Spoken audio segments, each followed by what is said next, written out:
السلام عليكم ورحمة الله تعالى وبركاته. مرحبا بكم معايا من جديد على قناة مانياس كيتشن.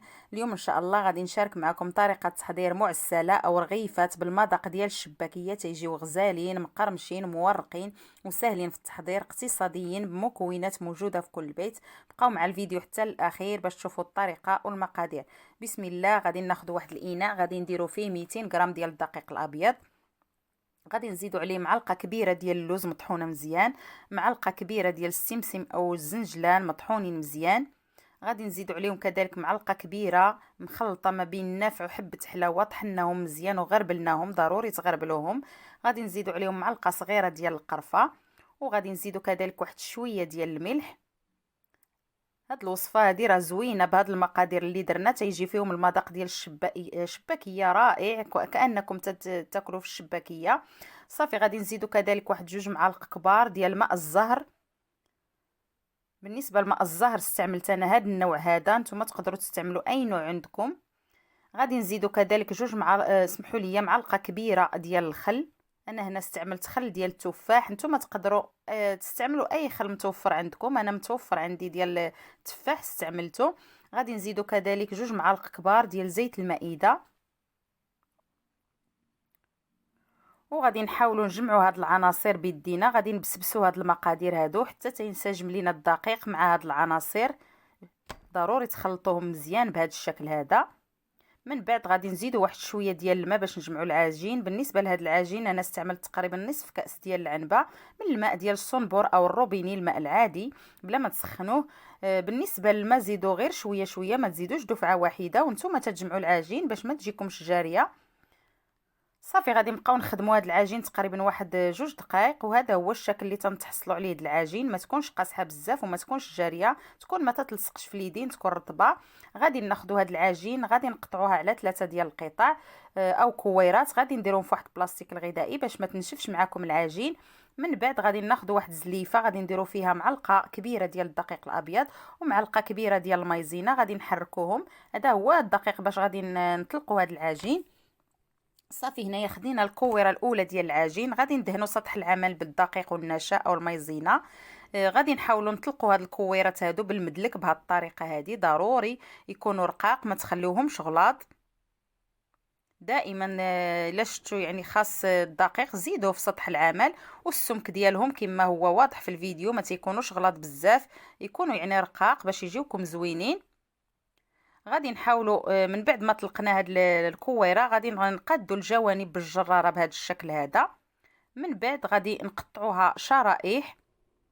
بالنسبه للشرائح انا هنا ما درتهمش طوال بزاف، نتوما تيبقى لكم الاختيار. الا بغيتوا الرغيفات يجيوكم كبار طولوا الشرائح، انا بغيتهم يعني يجيو شويه صغيورين مويه، ما يجيوش كبار بزاف. وغادي نقطعوهم بهذا الشكل هذا. الشريحه هذا هو العرض ديالها كما شفتوا، وخصها تكون رقيقه بهذا الشكل كما هو موضح في الفيديو.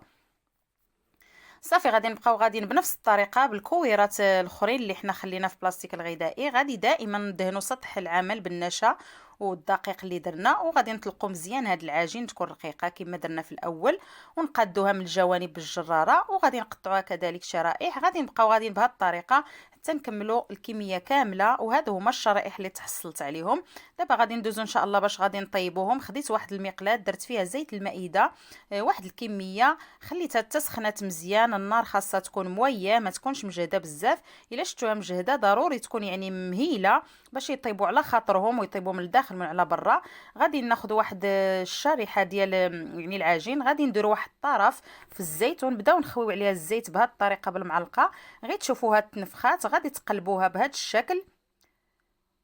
صافي ودائما غادي نبقاو نديروا فوقها الزيت بهذه الطريقه هذه. من بعد غادي نديروا الطرف الاخير، غادي نطويوها وغادي نبقاو نرميو عليها الزيت بهذا الشكل هذا باش تنفخ لكم مزيان من الداخل ويتنفخوا هاد الشرائح وتجي مجعبه ومقرمشه. ضروري ديروا هاد العمليه هذه.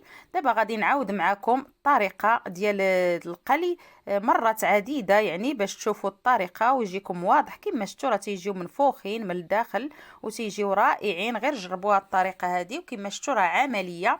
دابا غادي نعاود نجرب معكم بالطريقه يعني بنفس الطريقه من الجهه الاخرى باش تبان لكم مزيان.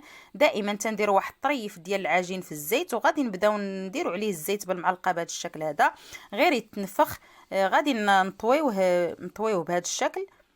ودائما ديروا الزيت من الفوق. نتمنى تكون الطريقه واضحه في الفيديو. من بعد غادي نطويو الطرف الاخر كما شفتوا. انا هنا طويتهم 3 المرات، يعني الشرائح ما درتهمش كبار بزاف باش يجيوني يعني مويه الرغيفات ما يجيونيش كبار بزاف.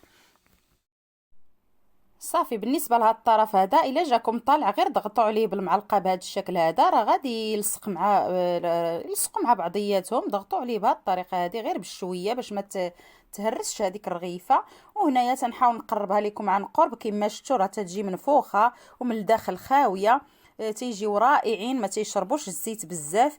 هاد الطريقه هذه راه عمليه، عوض يعني نروليوهم وعاد نقطعوهم تنديروا الشرائح وتنطيبوهم مباشره. اللي بغى يدير يعني رغيفه بهاد الطريقه هذه راه سهله وسريعه، يعني ما تطلبش وقت كتير، راه تتوجدوها في وقت وجيز. تقدروا توجدوها في نفس النهار يعني بلا ما تخليوها يعني تحتفظوا بها. اللي بغى يحتفظ بها بطبيعه الحال ممكن. اما بالنسبه اللي تيبغي الحاجه يعني يديرها في نهارها راه سهله الطريقه هذه. غير تتقطعوا الشرائح تبدا طيبوا فيهم مباشره. صافي هنا من بعد ما طابوا غادي نحيدوهم، غير يتحمروا لينا غادي نحيدوهم، ما تخليوهمش حتى يتحمروا بزاف ويتحرقوا، غير ياخذوا داك اللون يعني الذهبي غادي نحيدوهم. وغادي نبقاو غادي بنفس الطريقه تنطيبوا في دوك الشرائح. وهنا تنعاود معكم الطريقه مرات عديده باش تبان لكم في الفيديو واضحه، وخاصه بالنسبه للمبتدئات. صافي بحال هاد الطريقه تنبقاو نطويهم. وكما قلت لكم الشرائح انا درتهم ما كبارش بزاف، نتوما تيبقى لكم الاختيار، بغيتوا الرغيفات صغار بغيتوهم كبار. صافي غادي نبقاو غاديين بهذه الطريقه حتى نكملوا الكميه كامله. وغادي نديروهم في واحد الصفايه باش الا فيهم شي قطيره الزيت تنزل، واخا انهم ما تيشربوش الزيت راه تيجين زوينين ناشفين من الزيت. هنا خديت العسل اللي غندهن به هاد الرغيفات هادو، هذا هو العسل اللي صابت معكم في الفيديو الاخير. تقدروا ترجعوا يعني للقناه وغادي تشوفوا ان شاء الله الفيديو ديال العسل راه تيجي رائع وتيجي ناجح 100%. هنايا راه قاصح شويه، غادي ندخلوا الميكرو اوند يسخن شويه وعاد غادي نستعملو. صافي هنا من بعد ما سخنته شويه غادي ندهن به هاد الرغيفات هادو. انا دهنتهم غير بهذا الشكل هذا، تيجيو معسلين وما تيكونوش شاربين الزيت بزاف بالنسبه اللي ما تيبغيش الحلاوه. اما اللي تيبغيهم يجيو حلوين راه تقدروا تاخذوا العسل تسخنوه مزيان يعني يكون شويه جاري واحد شويه، عاد ديروا فيه هاد المعسلات هادو باش يشربوا العسل. ما ديروش قاصح باش ما يتهرسوش معاكم على وداش مقرمشين وتيجيو هشاش. الا درتوهم في العسل ثقيل راه غادي يتهرسوا.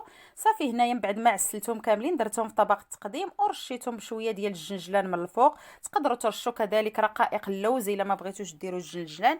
وهذا هو الشكل ديالهم عن قرب، تيجيو اكثر من رائعين، تيجيو غزالين، المنظر ديالهم زوين وتيجيو مقرمشين ولذاذ وهشاش. الطريقه سهله كما شفتوا، ما تطلبش وقت كثير، تقدروا توجدوهم في نص ساعه توجدوهم وطيبوهم. انا متاكده بان هذه الوصفه غادي تعجبكم ان شاء الله. هاد الرغيفات هادو جربوهم وخليوا لي في التعاليق كيفاش جاتكم، غادي يعجبوكم ان شاء الله. وشاركوا الوصفه مع الاحباب والاصدقاء ديالكم.